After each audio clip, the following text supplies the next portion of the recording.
ஒரு பொருளின் மின்தடை. இப்போது மின்தடைனா என்ன, ஒரு பொருளில் மின்தடையோட அளவு எப்படி இருக்கும் அப்படின்னு பார்க்கலாம். நிக்ரோம் கம்பி ஒன்றினை எடுத்து அதனை ஒரு மின்கலம், சாவி மற்றும் மின்தடை மாற்றி ஆகியவற்றுடன் தொடராக இணைக்கவும். இப்போது நம்ம ஒரு மின்சுற்று உருவாக்குறோம். அந்த மின்சுற்றில் என்னெல்லாம் இருக்கணும் அப்படின்னா, ஒரு நிக்ரோம் கம்பி, ஒரு சர்க்கியூட்டில் வந்து நிக்ரோம் கம்பியை எடுத்துக்கிறோம். அந்த நிக்ரோம் கம்பியிலேருந்து பேட்டரிக்கு கனெக்ட் பண்ணுறோம், சாவிக்கு கனெக்ட் பண்ணுறோம், கீக்கு கொடுக்குறோம். அதுக்கப்புறம் வந்து ஒரு ரியோஸ்டாட், மின்தடை மாற்றி, அதுக்கு ரியோஸ்டாட்டுக்கு கனெக்ட் பண்ணுறோம். இது கனெக்ட் பண்ணி இதை ஒரு மூடிய சுற்றாக ஒரு ஃபுல் சர்க்கியூட்டாக கனெக்ட் பண்ணி முடிச்சிடுறோம். இப்போது சாவி மூடிய நிலையில் மின்தடை மாற்றியில் மாற்றம் செய்து பல்வேறு மின்னழுத்தங்களுக்கு மின்னோட்டத்தை கணக்கிடுங்கள். இப்போ என்ன பண்ணுறோன்னா, சாவியை க்ளோஸ் பண்ணுறோம். சாவியை க்ளோஸ் பண்ணால் தான் என்ன நடக்கும், சர்க்கியூட்டில் வந்து கரண்ட் ஃப்ளோ இருக்கும். சாவியை க்ளோஸ் பண்ணிவிட்டு மின்தடை மாற்றியில் மாற்றம் செய்து, இப்போது மின்தடை மாற்றி இருக்கு இல்லையா, அந்த ரியோஸ்டாட்டு அதில் வந்து சேஞ்ச் பண்ணி பல்வேறு மின்னழுத்தங்களுக்கு மின்னோட்டத்தை வந்து கணக்கிடுறோம். வேறு வேறு மின்னழுத்தத்துக்கு மின்னோட்டம் எவ்வளோ இருக்குன்னு கணக்கிடுறோம். உங்களுக்கு கிடைத்த V/I மதிப்பு மாறிலியாக இருப்பதை கவனியுங்கள்.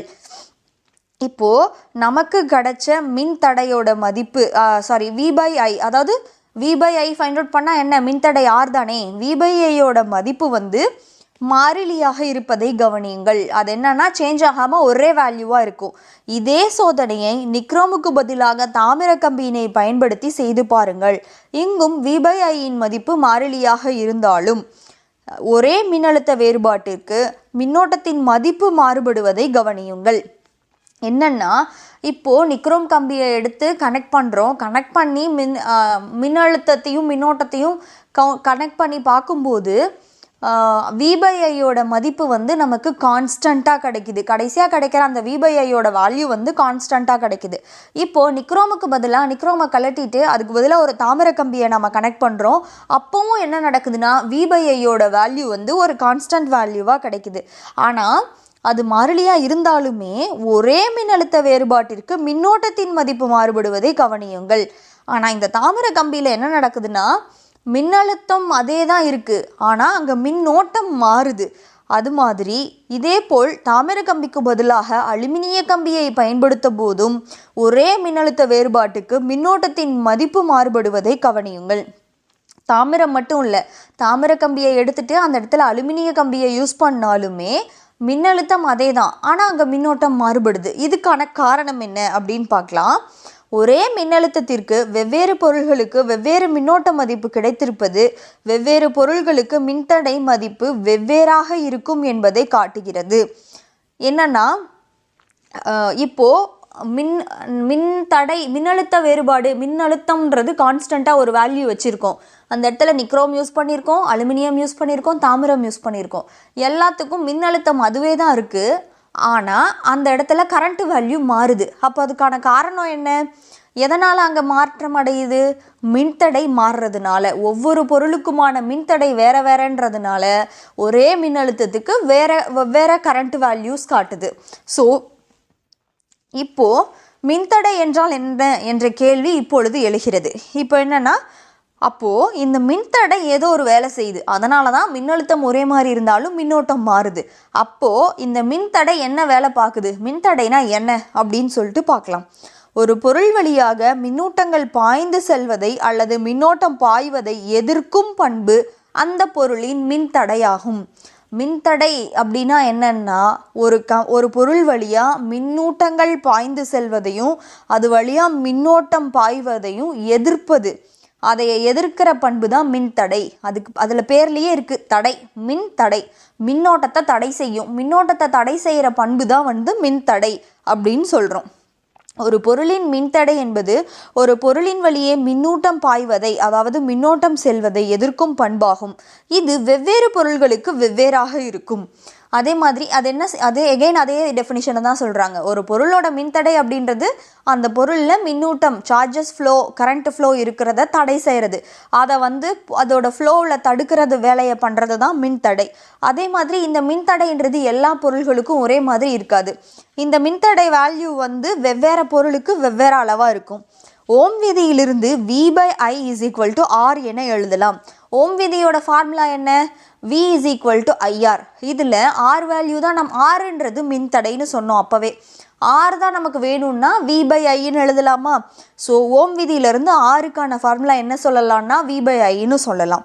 கடத்தி ஒன்றின் முனைகளுக்கு இடைப்பட்ட மின்னழுத்த வேறுபாட்டிற்கும் அதன் வழியே செல்லும் மின்னோட்டத்திற்கும் இடையே உள்ள தகவு கடத்தியின் மின்தடை என வரையறுக்கப்படுகிறது. மின்தடை வரையறு. மின்தடை என்றால் என்ன அப்படின்னா இதுதான் டெஃபினிஷன்.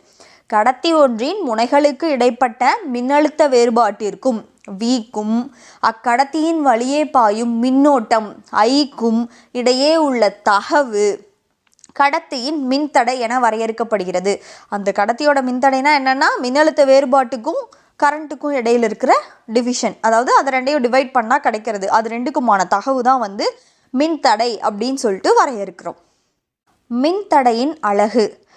இப்போது நம்ம மின்னோட்டத்துக்கு அலகு பார்த்தோம், மின்னழுத்தத்துக்கும் அலகு பார்த்தோம். அதே மாதிரி இந்த மின்தடைக்கும் அலகு இருக்குது. அது என்னன்னு பார்க்கலாம். மின்தடையின் SI அலகு ஓம் ஆகும். இது ஓம் என்னும் குறியீட்டால் குறிக்கப்படுகிறது.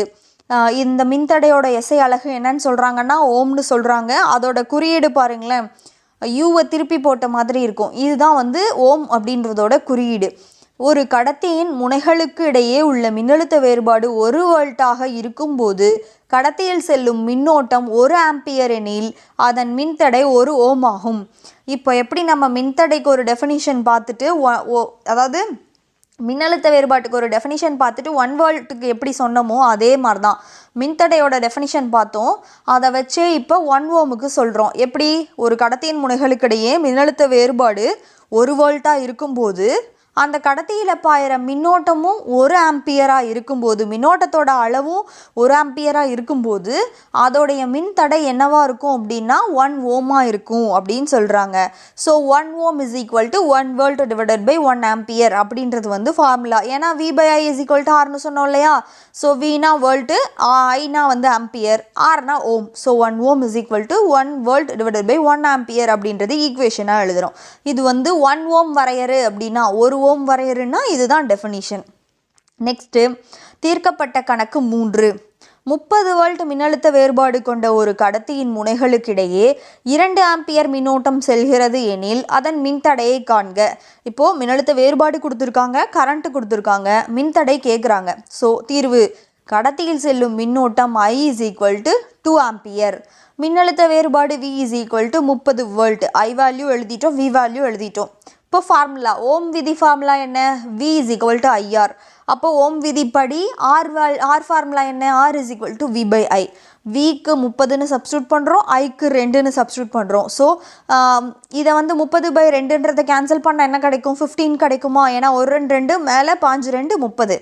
ஸோ எனவே R இஸ் ஈக்குவல் டு 15 ஓம். இப்போது இந்த கணக்கில் ஆரோட வேல்யூ நமக்கு என்ன கிடச்சிருக்கு அப்படின்னா 15 ஓம் அப்படின்னு கிடச்சிருக்கு.